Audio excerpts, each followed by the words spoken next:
Welcome to Zero to Start, a podcast about XR development that brings you inspiring conversations with creators, developers, and industry leaders.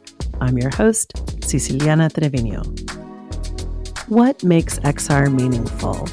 How can anyone create XR experiences with purpose, and why does it matter?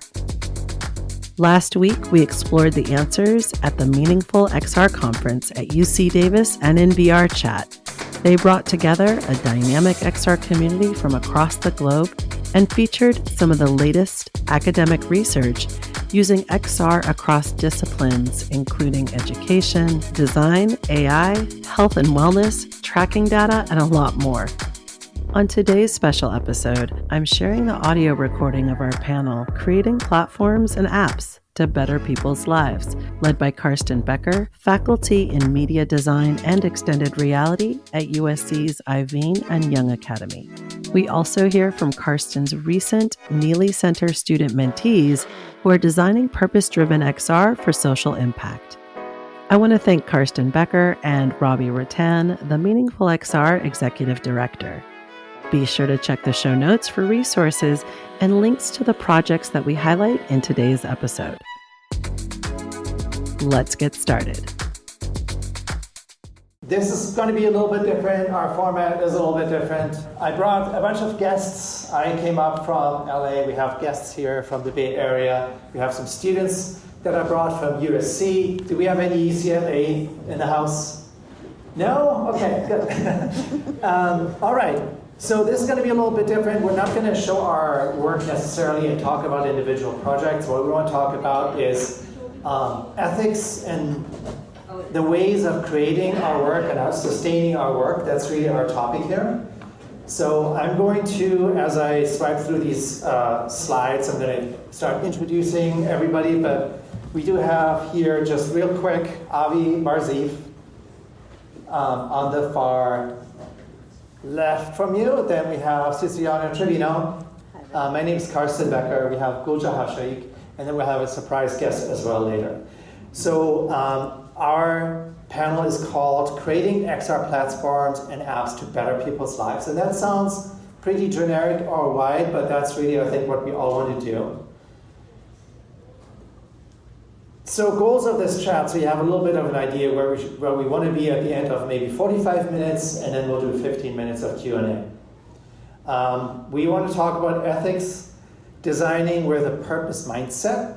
We want to talk about, we're going to introduce you to some XR libraries. We have two, actually, that are both awesome, but kind of like geared a little bit differently, and how maybe your work could make it into these libraries. Or they could be a resource to you, and then also tips on growing your XR work. All right, real quick, so my name is Carsten Becker. I present USC here today. I also have, in my professional practice, I also do XR. Right now I have about 4 startups going on different levels of XR. One is an immersive documentary, one is a reimagined game for Apple Vision Pro, and some other stuff as well. All pretty much in the AR and mixed reality world, but today we're representing the university. So I am a program advisor for Neely Center. I'll explain in a second what that is. I'm also teaching XR classes on both undergrad and master levels at the Iveen Young Academy. I'm going to explain to you what that is. And then also, and this is something, since I know there's a lot of faculty colleagues here, something I recommend you guys doing too, what we did at USC, is we founded a collective of faculty because we found out there's faculty working with XR in all corners of the university and we don't know about each other. So I founded an organization we call Connected Futures. And in Connected Futures, we're essentially inviting anyone who's a scholar, who's a PhD or faculty on campus to get together and join forces. So we have people using XR for cultural heritage. We have people using XR for pain therapy. We have people using XR at the film school, at my school, at architecture.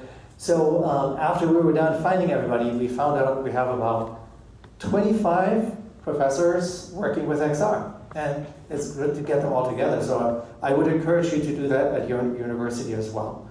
Because it's really great to see if we can join forces, because it seems like a little bit of an elusive black magic that we're doing, and you don't really know who's doing it unless you find them, until you find them. So a little bit about these three entities that I'm representing here. The Neely Center is a research group focused on ethical leadership and responsible leadership. So in this particular program, which Gojaha, who I'll introduce in a little bit, is part of, that's a program focused on research and development in three areas, and the three mediums that are focus of the Neely Center are social media, extended reality, and AI. And obviously, just by seeing social media, you know there's going to be ethics involved. That's really the focus of the Neely Center. Iovine Young, this is where I teach. This is an academy for tech entrepreneurs formed by Dr. Dre and Jimmy Iovine. It's not a music school, but they're from a music industry background. It's a tech entrepreneurial school. We have a student here who's taking a minor with me. And our students ideate and prototype impact-oriented applications of XR. We focus very heavily on mixed reality. We do a little bit of VR, but mostly as a crutch if we can't do mixed reality. The reason is we're very focused on creating experiences in the real world.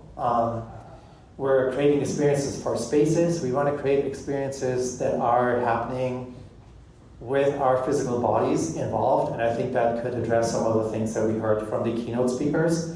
I believe that if you are in mixed reality and you're using your actual body and you're not disengaged from the physical reality, I think there's fewer ethical problems because you know what you're doing will be seen by everyone in the room.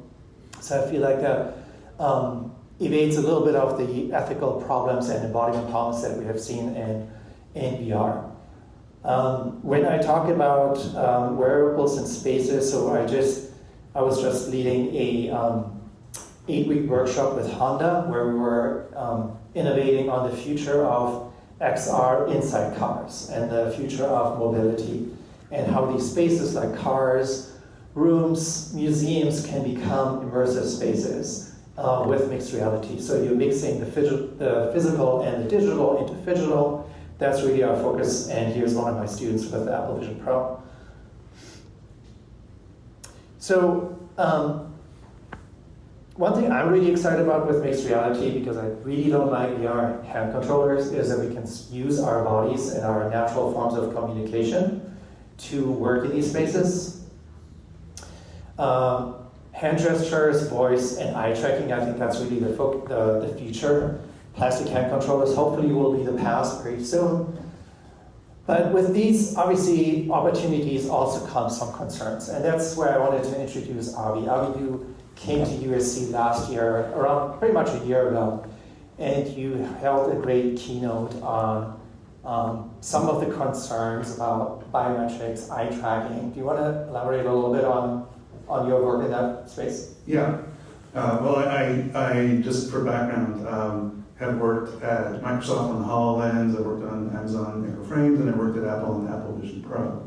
All in the beginnings of those programs where a lot of the questions are asked, what it's going to be. And so I had a lot of experience with eye tracking. I've been actually advocating it for 15 years as a UX input methodology, because I believed it could be powerful, but also got to learn about all the problems that needed to be addressed with it. And I have this 25-minute talk that I gave, I think first at Stanford.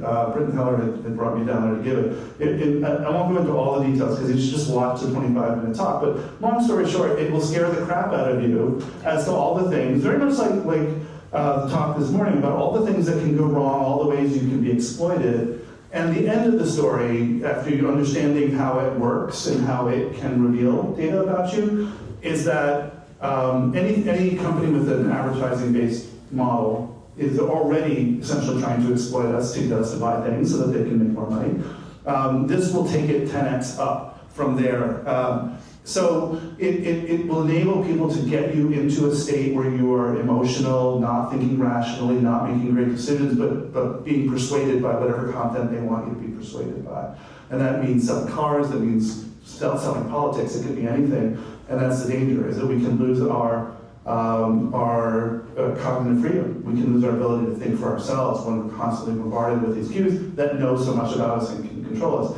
So watch that talk. Just look for my name and Stanford XR, and you'll see the original version of the talk. I gave a newer version of the talk, which I think we might have recorded at USC as well. But most people after that talk go, yeah, we need ethics. So it's effective that way. Absolutely. So yeah, with this, I wanted to give you space to talk a little bit about your work. And you have some interesting question. Like when we were brainstorming for this, you were saying the first thing I want to ask the crowd is like, have you ever had classes on ethics? What was your major? Have you had classes? So this is our transition. Do you want to take the control? Why don't you just cite the formula? This will be easier. But I studied computer science. If you studied journalism or medicine or civil engineering, you probably had classes in ethics, right? Even lawyers get classes in ethics, right? Ethics are a little different for lawyers, but they're ethics. But if you study computer science, even today, you probably still didn't get it, and yet we can see all the harms that happen from applications of computer science. That's one of the reasons that we started this group that I'm president of called the XR Guild. It's a nonprofit. The fundamental premise is we need to have education for the adults in the field, for professionals, but we also want to encourage schools, like the way USC took it on their own initiative, to put together cross-disciplinary work on ethics, including computer science. We'd love to see every school do that and teach it, especially for computer scientists, because you'll see people working there who just have never been exposed to it, and you run this, it's like the first time they've even asked these questions and even heard of it. So I like to start when I talk to them. This probably will not be new to most of you, but when I talk to them, I like to start with the question, what is ethics? Like, fundamentally, what do we mean? And I've broken the answers down into 4 categories. So if you go through. So a lot of people will say it's a moral or religious duty. That's an okay answer. These are all normal answers, by the way. A lot of people will say it's a duty to each other. Keep going. Some people will say we carefully consider our choices for the greatest good with the least harm. And there's always at least one person in the room whenever I give this talk who says it's all bullshit. Ethics doesn't matter, it's not important. And I'd say whatever your answer is, let's talk about it. Let's figure out what to do. So if you said A, go ahead. You have a follow-up question. I lost a few heads. Let me go back. Can you go back one? Just rebuild that. So if you said A, the follow-up question is to which moral discipline do you subscribe? Which religion are you following? Because they have different norms, different ethics. If you said it's our duty to each other, who? Is it everybody, or is it a group? Is it your country? Is it your school? Like, you have to answer the question of who do we have a duty for. If it's C, there's some questions of what does it mean to do the greatest good, the least harm. And if it's D, if you said none of the above, my question to you would be, would you consider yourself a sociopath or perhaps a nihilist, or that nothing matters? Like, why would you think that that's okay and not have ethics? So I asked this question on Twitter a few years ago. Now that I can go to the poll. Oh, there's the text. It just came in the wrong order. Yeah. It didn't explore well. So show the poll. So this is back when I was still on Twitter, and I left Twitter obviously because of who took it over. Most people said we have a duty to each other. But then when I asked this question at the end of the talk, most people will say C, actually. And if you go to the next slide, let's see what happens. But it keeps wanting to do this over and over again, huh? Maybe we can get past this. There you go. Which of these is the most practical? And the answer, I think, is C, actually. Even if you answered one of the other ones. And the reason is that it doesn't require having any beliefs. It doesn't require feeling that we have any social debts. Even sociopaths should care about success. So if we define ethics as doing the greatest good for your customers, that means you're selling products. That means they're buying your products. You can be successful and sell more. So you can have purely business-driven motives and be ethical. If the end result is that you actually help your customer and not exploit them, then you should be focusing on the long term, though, because you'll see companies say, we just want to sell the most headsets. But that's not necessarily ethical because you're focusing on the short term. But if the long term is, we want everybody to have a better experience of being social, and we want to use XR as a way to get there, that could be ethical. That could be a good reason as long as you do it well. And it's not about ego or the sort of Caesar syndrome that we see. So success is defined as customers love your products. And I think we see companies that do that they're about building good products, and they tend to do the most good. Of course, you can always find criticism, but that's normal. Did I have one more slide? Oh yeah. So leave you with this part before we go on. One of the things we want to do as XR Guild, like I said, we're founded to help try to convey these ideas of ethics. So one of the most important things about do the greatest good and the least harm is what harms have come before? What did we learn from the past? What did we learn from the web? If we're trying to build the metaverse, whatever that is, let's look at the 2D version of that, the document-oriented version of that, and learn everything we can about how people were exploited, web bugs, tracking, all the ways, scams, everything that went wrong with the web. Let's learn from that. So we wanted to build a library of all the things that we've already learned, not just about the web, but all the research you've all done. Like we want to be inclusive of anything relevant to how do you build good XR, and how do you not build bad XR. We want that to go into the library. So it's growing. We've had volunteers work on this. If you want to go check it out, there's a QR code. The link is simple. It's just library.xrguild.org. We encourage you to do it. Anybody who wants to volunteer to help expand it, we want it to be as great as we can, and of course link to other libraries, because Carsten will tell you about USC has one too. Everybody should have one, and we can network them together. That's the beauty of the internet. So that's one of the things we're working on. We also do mentoring and other services to try to help people in the field, and we definitely want to recruit more people to help with that, to give back. So Avi, this is what it looks like. So we have a live demo here. I don't know if you wanted to go through any of this. We can go through and maybe pop open some of these articles. Whatever, Kirsty. There's some of your papers will be here if you've done any research on the ethical implications. Yeah, this is probably not coming through on Zoom. It's a Zoom limitation. Sorry. Yeah, so do you want to just explain? You have papers in there, you have... So there are peer-reviewed papers, there are sections for that, but we also wanted to have content that's more accessible to, let's say, a PM at a large company who isn't going to go read a research paper. So we wanted to have videos and short form. The thing I always like to talk about, I remember as a kid, there was this cartoon called I'm Just a Bill, and it taught you all about civics, and like everybody, at least a certain age has seen it. We want to make stuff like that can reach the most number of people, so that would go in the library as well. One of our members is Louis Rosenberg. You might have seen some of the videos he's done. He's done some really great videos to try to reach more people, and the more of that we can do, the better. So we'd love more help. Happy to work with academia and students, everybody. Yeah, and I went through it. It's really deep. It's really worth going there and drilling into some of these topics. You've really gathered a lot of really good stuff there. We have very good volunteers. Okay, awesome, cool. Thank you so much, Avi. All right, so I think we all work with these companies. I get to talk to people from our usual suspect companies ever so often, and the question is a little bit. I always talk to them about like, hey, we want to build this ethical or purpose-driven application. Do you want to help us? And the answer is pretty much whether you go to the Snap or Apple, and we're kind of lucky that we have all of them here in California, right? So they're all neighbors. They all say, that's great, go ahead and do it. It's like, but it's not necessarily that we're going to do it for you. We don't mind if you want to make purpose-driven apps, but it's not really in our interest. You can see how many users you get to look at them, right? And I think so that really means that we're kind of, we're a little bit on our own with I think this work. And I feel these companies could do a little more because we're promoting their platforms as well when we put content on those. And I wish we could get a little bit more interest in the purpose-driven stuff. But that's not to say that there's not growth in XR. I spoke to a VC a couple of weeks ago, and he says, hey, what are you talking about? We have some companies that see like 50% growth.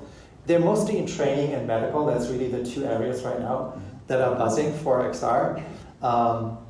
But we know there's others coming, travel, other I will just say one quick thing. Apple does do this kind of thinking, but they do it privately. Oh, okay. They don't share it, and they don't pay for other people to do it outside. Okay. But the design process at Apple really does start with privacy and thinking these things through. I just wish they could open that up. Yeah, that's awesome.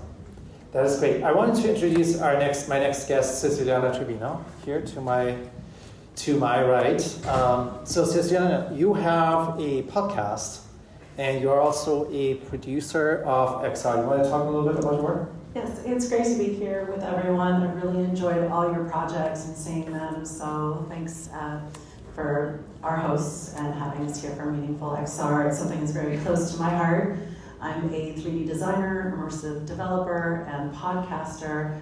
I create immersive experiences that transform the way audiences engage with art, music, and the world around them to spark meaningful connections and create shared moments of delight. My most pioneering work is from 2019. It's War of the Worlds. It's an interactive podcast action adventure game, a first of its kind, that worked on Bose AR frames. How many people here are familiar with Bose AR frames, the spatial audio? It was sunglasses that had speakers that were directed only to you, so only you could hear. Next slide, please. And what excited me as a visual artist and filmmaker was that now I had to create space with sound. And to Carsten's point about being in public, this allowed me to create a novel mechanic of a laser dodge where in the game you play a podcast of new local music, and then you get a notification interruption to see if you'd like to get rewards for a latte or something from your favorite cafe. And if you nod yes, it will launch a short mini game in which you are trying to free the human captives from these Martian invaders who are here for our memes. And so you battle your way through by answering trivia questions about memes. So all of this is happening, and there's a laser dodge game where the player is jumping from left to right to avoid these lasers that no one else can see, but only you can hear. And that created this sense of engagement where, there's something novel. What is that person doing? It's curiosity. It brings people in, and it also plays off the element of movement and getting that the physicality and the embodiment, and you're saving humans from destruction at the same time. Unfortunately, as we know, these technologies come and go, so that was deprecated, and it was pretty exciting. I had over 10,000 installs of this game without any marketing, and because that was a way to, when you're thinking about trying to explain some of this technology to people, I didn't want to explain how to play or what it was, and the quickest way was War of the Worlds. Most people know kind of what that is, and it erases sort of this tension of like, oh, I don't want to, what's this technology? It's like, oh, it's a science fiction game. Oh, it's an interactive podcast. And that was very relatable, and it was easy to get people to play that way. Another experience that I made in 2019 was produced by the Yerba Buena Center for the Arts in San Francisco, and it was posing the question, how do we pursue and sustain collective safety? And I developed 111 Seeds for the Oculus Go at the time, and it actually works now in the Meta Quest 3, which I'm really excited about. And it's a liminal meditative space where people can go to set intention and really see themselves as the one who can help sustain collective safety. And part of that is around, developing these experiences that empower agency and that help bridge the gap between these fractured realities. And that's really what I'm interested in, and I think ethics is a big part of bridging those gaps. The next experience was during the pandemic. I created a mode for Black Rock City VR. How many people are burners or go to Burning Man? Okay, no. Just Robbie. You're in a good crowd. I never go either. I'm not. Yeah, no, he goes. He's a friend. You go. Okay. I just went once last year. I'm going again. Oh, did you get stuck? Burning Man, let me know. Did you get stuck in the rain or the mud? No. That was 2 years ago. Oh, that was 2 years ago. Well, I've never been, probably the only way I would go is in virtual reality. So during the pandemic, I had an opportunity to create a vaporwave world where people could explore on their own. We had giant crystal gems where I would promote a gem bath, so just lots of self-care, because the world is, you're bombarded with so many messages and so much noise, and a big part of presence is really just coming back home to yourself. And sometimes we just need spaces where we're allowed to explore on our own and really just take a moment to step out of the everyday. And I think there was a presenter earlier talking about how important it is that we have these third virtual spaces. And this was a way for people to come together when we couldn't really physically be together. Thank you for sharing your work, Susanna. So I was also curious, so I came late yesterday, but you were here. So was there stuff that you've seen at MXR here that really piqued your interest, especially for our topic of ethics here? I think we made a little collection of a few things, and I want to get your thoughts on some of the things you've heard here, and I hope we have the creators of these in the house. So the first one was reimagining land acknowledgement. This was Kai, is he here? All the way in the back there.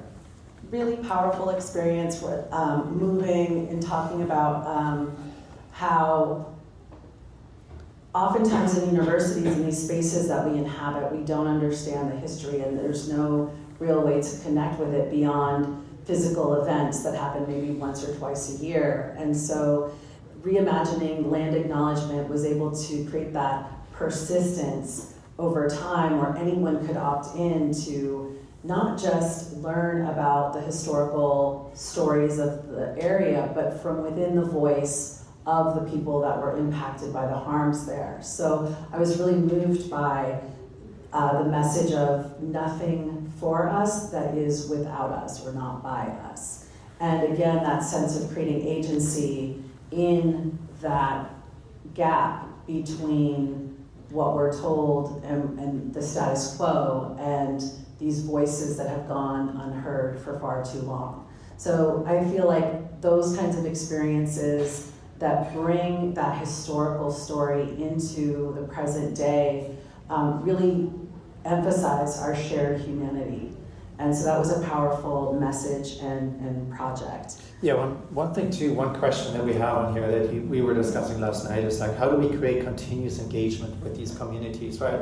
Like you make a VR app, people watch it, what's next? Like, how do we keep engaging our visitors, our audiences with our subjects?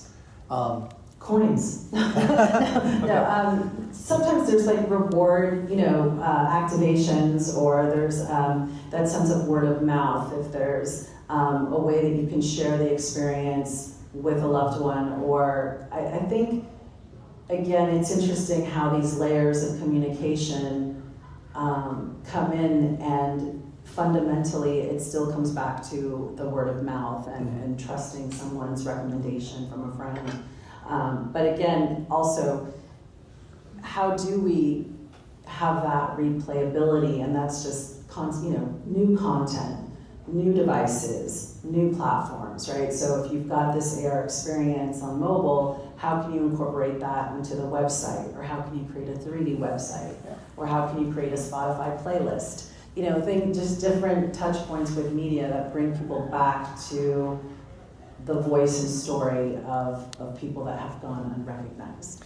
Cecilia, we both looked at more See and Vision yesterday, and I thought that was really interesting because the approach is really to not create AR as a novelty or as an alternative, but have an actual learning problem to solve. There's an actual problem. How she explained it more. Are you here? She's outside. She's right there. There he is. You explained to us there are limitations to how you could deliver this content or how it's being delivered in the traditional way, right? And it's very limited. So you felt that you needed to make an AR app to do it better. Is that correct? She's nodding. Yes. Right. So I feel like that's a great motivation, right? You actually have a learning problem to solve. This was yesterday. And you saw that one too? In the micro talk. The micro talk, yeah. And again, these ideas of ownership and agency are really critical to the way that we're experiencing these new realities. And, and also to Avi's point around, are we going to use them for exploitation? There are plenty of forces out there working every day to do that. And so what we're doing here collectively and in your own individual projects is really empowering people to have that freedom to opt in to make those choices and to make those important connections that bridge the gap between those fractured realities. And so I also really liked the program around this was a VR experience around religion, where the instructor, are they here today talking about, I don't see them, okay. They had created, they teach religion and culture, and had created all these 360 interactive experiences where people could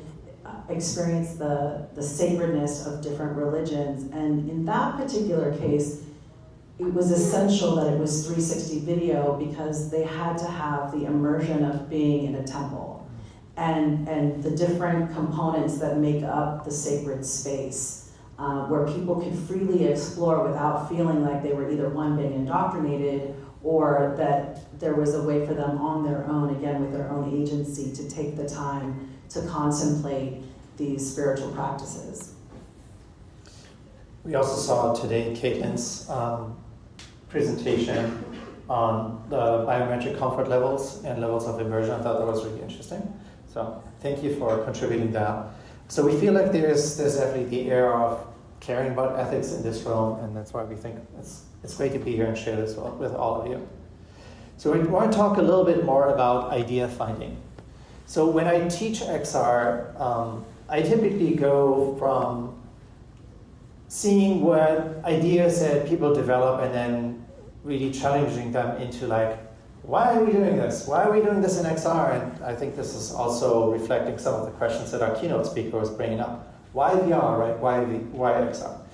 And so what I'd like to propose, what I get a lot, I don't know if you have the same experience, but what I get a lot is the approach is, well, what is it that we could do in XR? What if we did this thing in AR? It could be so cool, it could be so different. And our second question that I see from students is to say, is it feasible, right? So I feel like this is sort of your go-to set of questions when you think about starting on an XR project. What kind of area, what kind of experience do we want to replicate, and then is it feasible? I suggest scrapping both of these questions and instead start with this one. Whose life is going to truly benefit from what I'm doing? Because if we don't, then we're essentially in an uphill battle to change people's behaviors where they're really happy with doing things they were doing, right? And that's why we pointed out some of the exceptions, like solving a real learning problem. But the approach of saying like, hey, we have this shiny new medium, I feel like I want to scrap that. To me, that's like XR 10 years ago, where we were really excited about the medium, and we were just like, hey, we could do hang gliding in AR, we could do food ordering in AR. Nobody wants those. You know, how many apps have been done that you've never even heard of? So I feel like we're in a new era now, in a new era, where we really accept, yes, we have this medium, it's exploding, we have all these different types of headsets, we still have mobile AR as well, but let's really put it to use, right? And the question to start with is who's going to benefit from it, I think is a good one. I call this the change of focus from feasible to sustainable, because we used to focus on just what's feasible, what can we do in XR, but not the why, right? And what I'd like all of us to think of is more, let's do it, but only if it's sustainable. Will people keep using it? We're past the point of XR being a novelty, right? We want it to live on in the world. So I put this headline to it, designing with a purpose mindset. And again, the first question, whose life is going to truly benefit from my invention? And I would add to this, is my app also providing agency to the users? Because that's the only way to get people on board. and will it better their life outside of my app? And I think that's something that's specifically important, because we can have people do all sorts of experiences in VR, but the moment you take the headset off, you're gone. You're not in that experience anymore. What I like to create is things that will change, that will truly change their life.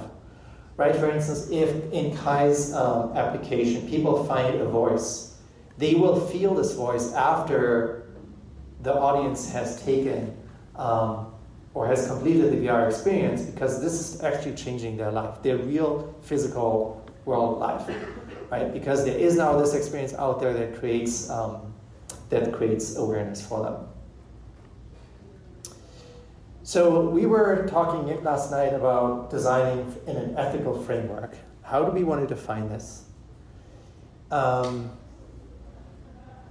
When you take on any XR project, right, you want to start with one framework. You want to start with, like, it's either, we want to test out what's possible, we want to just test the medium, or we want to see the feasibility.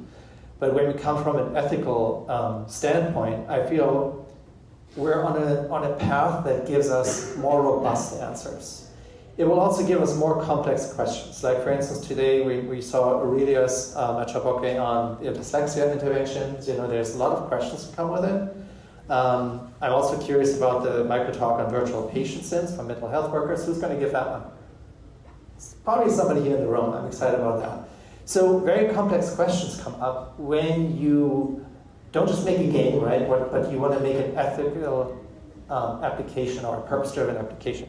But you also reap the benefit of having more robust user testing. You can actually prove that it's working, right? I feel like when we create XR experiences that are gamified or just are trying to give us a new way of doing something, there's very little hard evidence afterwards that it actually works. When you work with medical patients or you work with trainees, you can measure how much this actually improves their learning, how much quicker it is, how much they retain, and so forth.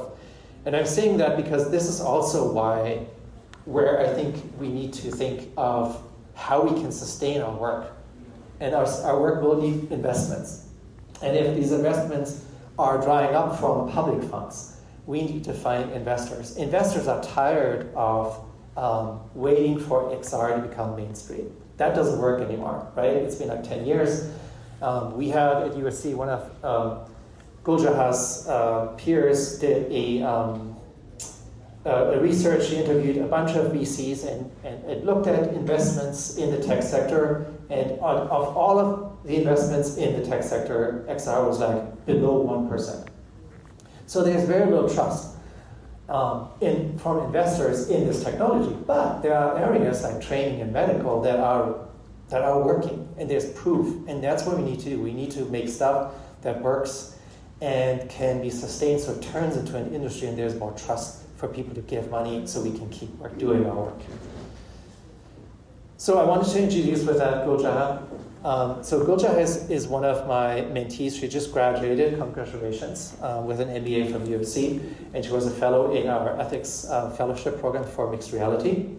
So Gulja, you took all of these talking points that we have covered to heart, and you invented something, or you're developing something that actually takes XR to a place where it's the only way to bring this technology to people, right? Do you want to talk about that a little bit? Yeah, sure. So, thank you, Carsten. First of all, before talking about that, I would also want to talk about why I was motivated to do this, work on this technology on the first hand. So basically, right now I'm an MBA graduate, but before that I was into tech. I was a product owner at Accenture, and before being a product owner, I was an electronics engineer, and before that I was a kid who used to travel on a daily basis for 2 hours to a different city to just get a quality education, because my parents believed that the schools in my city are not that great, and they're not going to take me anywhere. So I used to travel, and eventually we moved to that city. But that question always stayed with me, that what about the people who could not relocate? Like, not everyone can relocate. There are certain barriers. People do want to stay where they are, but it's not their mistake, like, right? Like, they are in their place, but education is not really accessible to them. And as I moved forward in my life, whenever I had conversations with these friends of mine back home, I understood there is a huge gap in between, in the way that I learn things, in the way they learn things, in the way that I felt the things that are possible to be done, and in the way they feel that what are the things that are possible. So all of these are the things that always stayed in my mind. So I always had this thought, even when I was like working in my career as a product owner, that I want to do something in the educational space that is going to change lives of people who cannot like relocate to some other places just for the educational reasons. So that is the reason I always had this idea. I wanted to do something in this space. So I felt I wanted to meet the like-minded people where I can actually start working on this idea and make something happen out of this. So that is when I was doing my MBA, I got to know about the Neely fellowship program, and I applied, interviewed with Carsten, and actually really started working towards what I really want. And that is when I pitched my idea to Carsten, and he really liked it. So I started working thanks to Carsten for that, and thanks to Neely fellowship program at USC. So we look at it? Yeah. So the idea that I am trying to work towards is to revolutionize or reimagine the education with offline extended reality. So on your left is a picture of a typical rural school in India. Usually there is a not great infrastructure. There are too many challenges. Students usually sit outside because there is no proper ventilation, and classrooms are usually crowded. That is a picture that you are looking at on your left, and on your right is a picture that I am trying to, the vision that I am trying to work towards. A vision where students get to actually interact with things and learn in a practical way, rather than just learning it from a textbook, which can actually help them visualize things and learn faster. Because as you can see on your left, having a classroom in itself is a big deal, let alone having a lab or anything for that matter. So having a VR could be a great idea. So I actually had known these challenges I have faced them firsthand, but then I actually went through the data to understand what are the statistics of it. So Well, one thing too that I thought was really fascinating is that you're saying in these areas there's no internet either. Sorry? There's no internet either, right? Yeah, in these yeah, areas yeah. that you're tackling. So how would you front load the content onto these headsets? So in one of the challenges, the internet gap is also there. So for the content to be accessed, we are trying to make the VR mostly offline. We will be preloading the content before providing the headset to the schools, distributing them, and from my mentors that were guiding me in this fellowship, I got to understand that it is a possible solution. You can access the content without internet, but it is going to take time for the development of it. So yeah, that is it is a possibility. So in my solutions for the challenge of internet gap, I have added that as one of the solutions. And if you look at the challenges, actually, you also have challenge of teacher shortage, and also language barrier is the biggest problem in India, because there are 100 other languages that are being spoken and people do not really understand other language. So making VR headset that is teaching them in their own language is going to be a primary solution from our headset that we are trying to build. And I'm glad to say that with the help of my mentors, I will be like in talks with class VR to understand the feasibility of this and actually go for manufacturing. So that is one of the highlights that I got from this fellowship. Very nice. And we'll have a poster later as well. Yeah. So if you want to learn more about Gojira's project, we're going to have a poster at 3:30.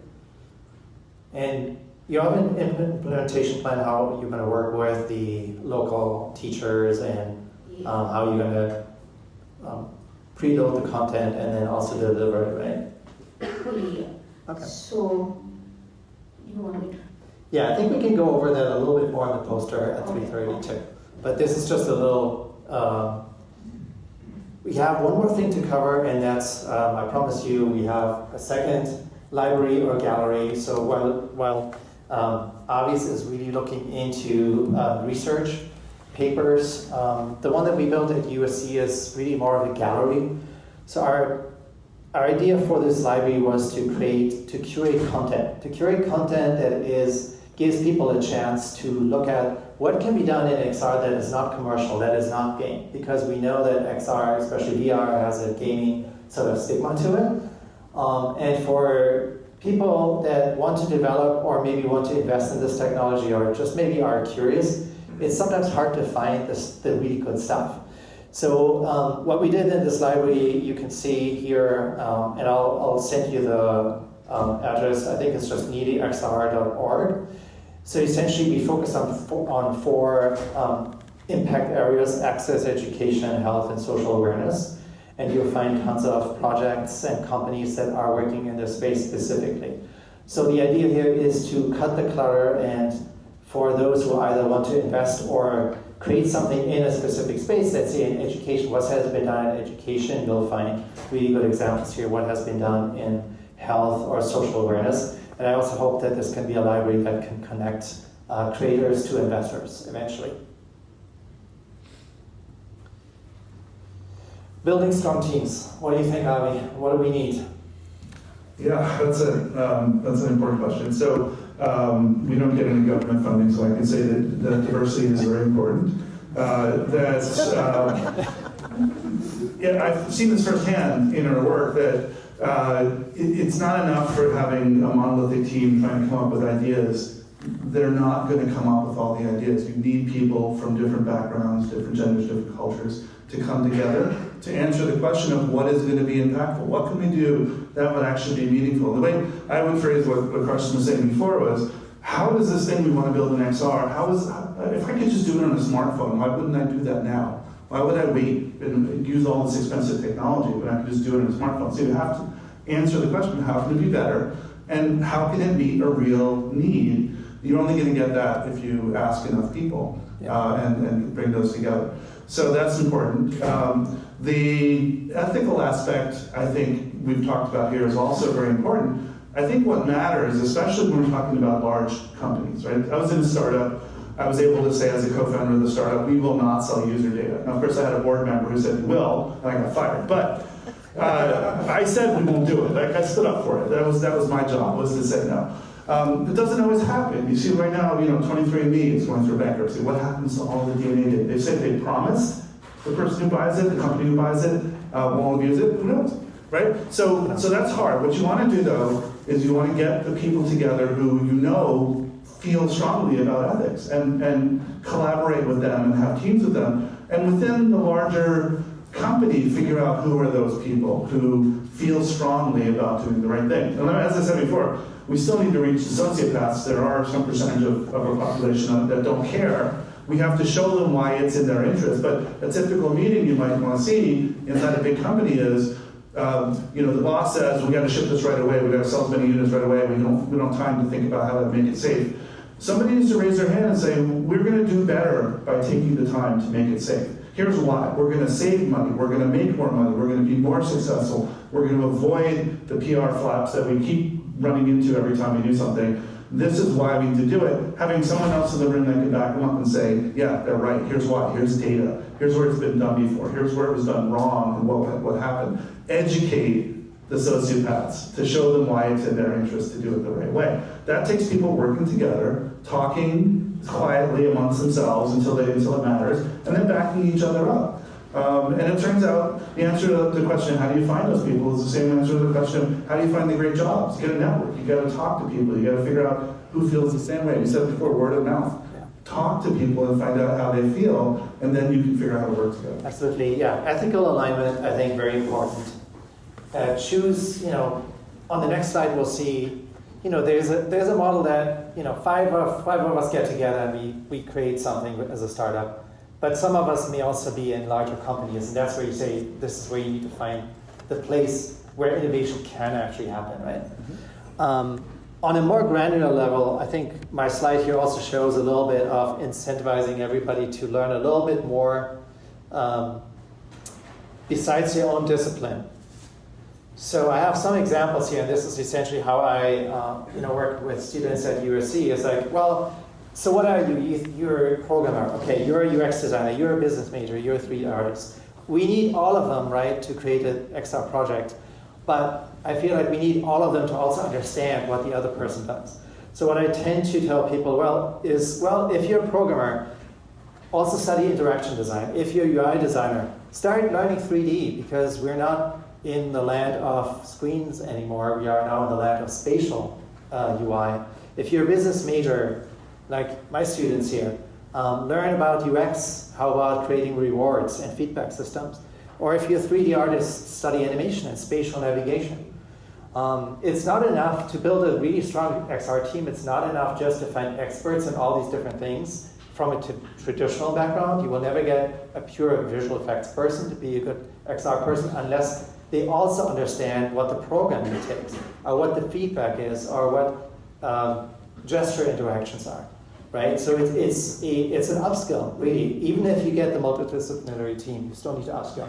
I just think a funny thing to that is when I was starting out doing a lot of hackathons and working with new technology, you get people in teams saying, the sky's the limit, the sky's the limit. And you're like, no, the megabytes are the limit. Like, you can't just show all these assets on a mobile 360 experience. So there was a certain level of naivete around what was possible, so you still need a team member to always point you to keep you grounded, right? Absolutely. It turns out, actually, this is a design principle. If you're designers, you know this already. Constraint is what makes good design. If you have a blank piece of paper that can do anything, you can't go anywhere from that. You can ideate, but having constraints as to what's good and what's bad and what you're trying to achieve, that's what hones you in on the best ideas. And you need to be creative to get there. That's where you exercise your talent and skill. But those constraints are good. So last person I want to introduce is Miranda. Miranda, go ahead and come up here. Miranda is a current senior. Just graduated. That's right. Okay. Hi everyone, Miranda Wen. I just graduated from Microsoft Business of USC, and also like Carsten students for extended reality design development, which is a super cool program. Like we do on projects for VR games, VR, AR, experiential retail experience, and all that. And today I just want to talk about so I was as a business major, I was thinking of the high level stuff for the XR industry overall. So when we're comparing to the AI tools such as ChatGPT or Midjourney now, which is millions of users in months, we're always wondering why doesn't XR technology that doesn't keep the same pace for user adoption, all that. So I think it's pretty obvious we can see those AI tools, they solve pretty immediate and widespread problem. Well, XR, we have to admit the hardware is kind of bulky and quite expensive, and also that users have a harder learning curve. The onboarding experiences is way rougher if you never touched on things before. And also buyers were just those 2B, for example, medical training that use cases somehow work. They don't know the ROI for the purchase. They don't really see the necessity of using this thing and see the potential that really impedes us to compare to AI to fuse back to our technology innovation. So I think the critical part here is really to where business strategy and business development comes really critical to really identify the use cases that matters, to really see the product and market fit that matters, to really scale it out to the customers and the buyers to see the potential to then come back to feel like the product features overall. That goes back to what I was saying about the sustainable Yes, exactly. focus, right? But how amazing is that you can be a business student and have a minor in extended reality? I wish I had grown up in this time. That's pretty cool. I hope you guys all have offered minors at your universities as well, so that we get extended reality into everybody's life. So this is some of the work that you've been doing, and you started really just from business, and you taught yourself software, 3D, and amazing. A lot of stuff, upskilling yourself. All right, so I think we're probably running out of time, but I want to just talk. You up for questions? Almost, yeah. Just wanted to give a few tips on a career, getting at Made and growing.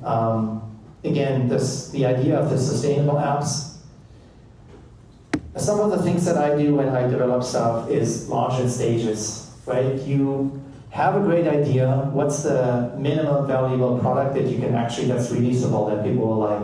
Release that, and then on the day you release that, you're already starting to work on the second stage, which will be maybe on the headset. And maybe you're already planning for the third stage, and that stage is going to be custom gestures or custom hardware, and you're working with a patent lawyer to get a patent for your third stage. So now you're actually really building you're not just experimenting with XR, you're building a product, right? You're building a business. And then on your path here, I think these were some of the things, Avi, that you were talking about. Don't ever separate your passion from your career. Don't think that XR should be your hobby. It should be your vocation. It should be your job. We talked about startup growth versus innovating inside your department. If you work in a big company, a department level is probably the right level. May not be able to change the entire company, but you could innovate in this department. And so, yeah, we do wanted to have a Q&A. I hope you all enjoyed our insights. We have great guests here, great students. I'm really happy that we were able to do this here with you, Robbie. And so, wanted to open up to Q&A. Just one thought I gave, maybe we want to focus on how can we grow purpose in our innovations, but you can really ask anything. Did you want to? Right away. Here you go. I have a question for both y'all. So you were mentioning about using virtual reality in rural settings, but it's typically pretty expensive. So even if you do go about developing and successfully making it, what's your plan on implementation per se, or even if it's receiving that funding to provide so many headsets to the students, for example? So I didn't think about the expense of it. And right now, Pico G3 is something that is really on cheapest side of it compared to the other headsets. So mostly I will be using that, and also I am thinking to manufacture something which would be cost effective and can be used in a very rapid way for the classroom use. And the implementation plan is usually we are going through NGOs and governments who could sponsor these schools to use the headset, and the thing is that not every student will be holding one VR headset. It would be on a rotational basis, so that way we will be covering the cost, and in a long term you will not have to buy a VR headset every year. You can use the VR headset until you complete your schooling or your education, so the same VR headset would work for you. So I think on the whole it would cover the expense. Maybe another suggestion, maybe using AR or projectors that have holograms and holistic projections, so that it could probably be displayed to a whole class, so that everyone's looking at the same thing and they can have discussion with maybe something else that could be thought about. Yeah, that's actually a great suggestion. And to be honest, last time we went to this site visit to a company called Proto, which does this hologram thing, and I really thought about that. But then again, one of the constraints that came into my mind is that we have a big infrastructure problem in India, and we don't have labs. And to build a hologram, you would like need a space assigned to that, and you will have to actually build a box for a hologram to be projected. So that was not a possible or feasible idea that I felt at this point, given the infrastructure constraint we will be having in India. So that is the reason I did not think on those lines. Yeah, but that's a reason. I had a follow-up question for Goja as well. Sorry, I work in South Africa a lot with trying to integrate VR technology there, and one of the issues is power. So there they have like rolling blackouts. You can be out of power for like a whole day. So I just wanted to know, have you thought about things like extra generators, and you're thinking that like simply getting power to the devices is, and you know, depends on how long the batteries are. So yeah. So I did think on those lines. I mainly addressed issues on electricity and internet connectivity. So I will be like, my poster will be, I will be presenting the poster at 3:30. So like, you can come and like. I'm doing my demo at the same time. Okay. So yeah, I mean, on the manufacturing side, when I like talk to the manufacturers, I make sure that it consumes very less of electricity. However, that is going to be possible. But yeah, I did think about that challenge as well. All right. Hi. Thank you all for amazing panel. It was very insightful. Question was to Ali in regards to ethics, and I agree completely with you. It's great to have it also in computer science. I remember taking it in engineering school, and it was very useful. I think it was suggested seeking the greatest good, the least harm, German method, and utilitarianism.